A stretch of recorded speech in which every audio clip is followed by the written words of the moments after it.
Cuando hablamos de defraudar, estamos hablando del síndrome del impostor, a veces llamado síndrome del fraude. Síndrome es un conjunto de características, ¿no? Y se trata de un trastorno psicológico en el cual las personas exitosas que tienen logros son incapaces de asimilar sus logros. Quienes tienen triunfos suelen decir, bueno, no es para tanto, tuve suerte, porque tienen una tendencia marcada a minimizar y a subestimar el éxito. Entonces, pese a que puedan tener capacidades laborales, no están convencidos de merecerlo. Tienen una inseguridad crónica. Cuando alguien los halaga, los reconoce simplemente, les molesta, se ruborizan, sienten que son unos estafadores, pero que pronto las personas se van a dar cuenta de en realidad lo incapaces que son. Digamos, es una situación muy difícil para vivir, muy frecuente.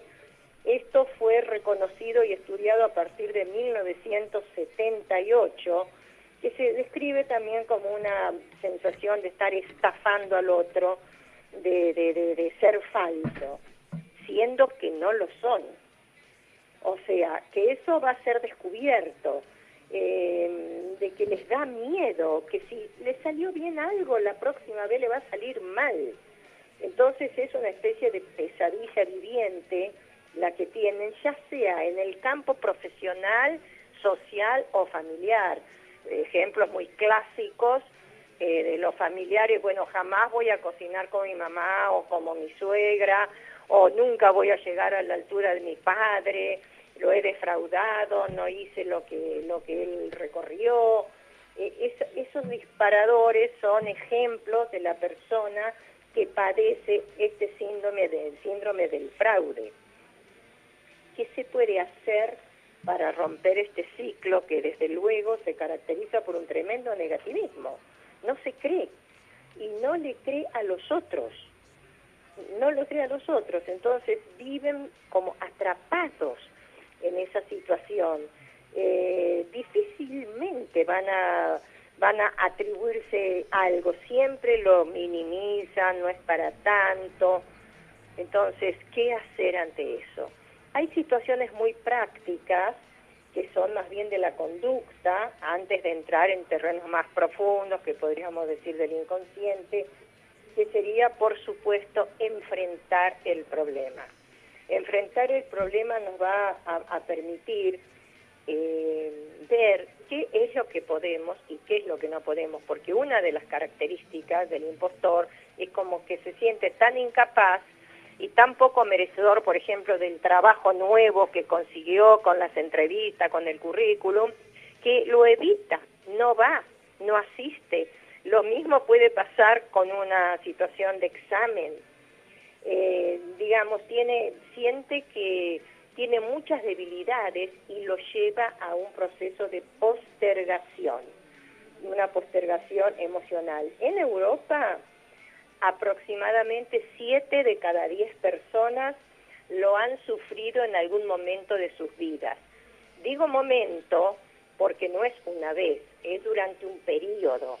No obstante, hay personas que se les va la vida con esa característica de apropiarse poco de sus talentos y por lo tanto con mucha dificultad para disfrutar.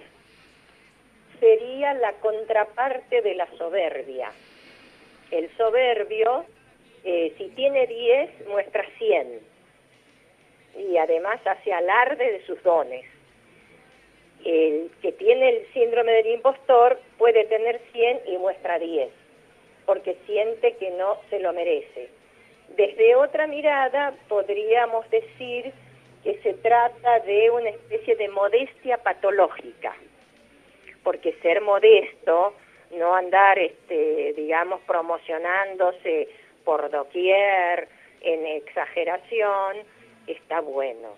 Pero que nunca, pero nunca se reconozca que tiene habilidades y talentos, eso es una modestia patológica. patológica.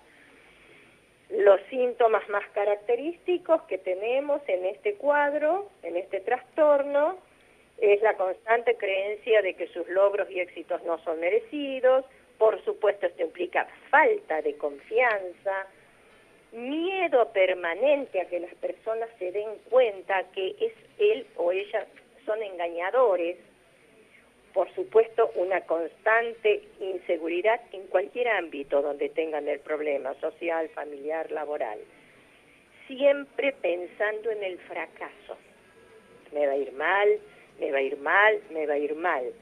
Por supuesto, muy baja autoestima y sin razón aparente, si esto se va perpetuando en el tiempo, comienzan a aparecer ya cuadros sintomáticos más severos, vinculados a la ansiedad, a la tristeza y sobre todo a la desesperanza, que es un sentimiento muy poderoso que aniquila las energías y el sistema inmunológico psíquico. La desesperanza después puede complicarse, por supuesto, con lo físico. Entonces, digamos que es un cuadro en el que está muy presente el miedo, pero un miedo ya de índole irracional.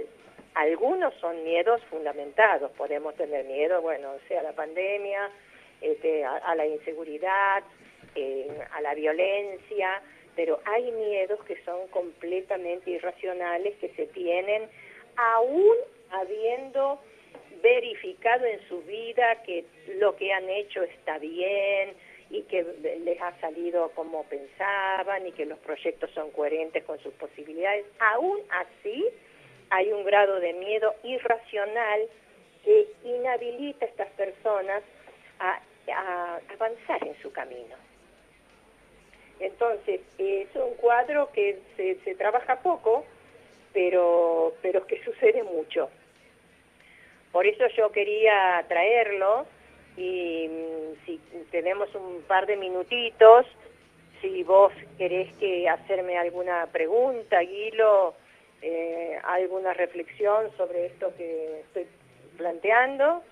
Sí, porque me quedan algunas dudas, porque bueno, existe el modesto por antonomasia, modesto, que es por su forma que la lindás con la timidez, y está el falso modesto, que está en las antípodas con respecto a este tema. Yo lo veo por ahí en algunos casos en que grandes bochos no demuestran que son grandes bochos, por ejemplo, porque en su forma de vestir, en su forma de ser, en su forma de expresarse, que te lleva a decir, este es un bocho en serio, cuando lo ves a la persona, en persona, digo yo.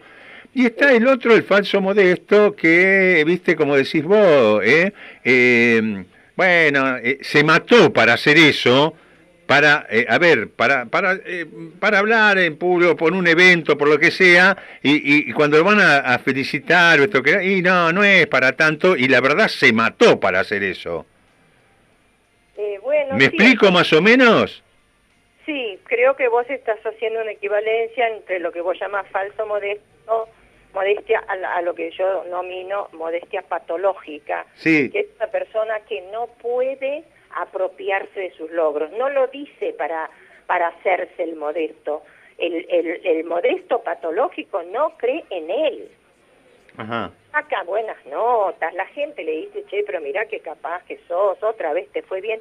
No lo cree, tiene una inseguridad básica tan terrible que esto, por supuesto, si nos adentramos más en los terrenos del origen, tiene que ver con padres que nunca valoraron los logros. Claro, entonces o sea, no se queda conforme con eso, sino que después va a redoblar, ¿no? Claro, quiere más, claro. casi llegando al fanatismo de la perfección. Ajá. Entonces es una vida muy difícil, pobrecitos, muy difícil. ¿Y cómo es esa persona? Bueno, estamos hablando de logros laborales o profesionales, en la familia. Y en la familia puede pasar lo mismo, porque como se siente que no es capaz, puede llegar inclusive a someterse cuando le dicen algo, cuando lo desvalorizan, porque él siente que no se merece nada bueno. Puede replicar ese mismo modelo. Pueden ser personas capaces, equilibradas, pero tienen ese miedo de fallar, ese miedo de estafar, que entonces le dan como el lugar del cetro siempre al otro, al compañero, a la pareja, al jefe, al colega. Es una situación de mucha desdicha que padecen estas personas y que no tienen conciencia, porque como nacieron así prácticamente desde que son chiquitos, o se encontraron con situaciones de envidia porque tenían, por así decir, de pequeño brillo propio, y entonces gente que estaba al lado trataba de opacar eso, entonces fue socavando la autoestima al tal punto que se convencieron que si hay algún logro favorable no se lo merecen porque el papá lo criticó, la mamá lo criticó, la familia, los hermanos, los amigos lo envidiaron, entonces él no es merecedor. Y quedan detenidos muchos de ellos en una cosa así, aunque hagan una evolución laboral, académica, económica. Hay un núcleo que queda detenido y no les permite disfrutar de sus logros.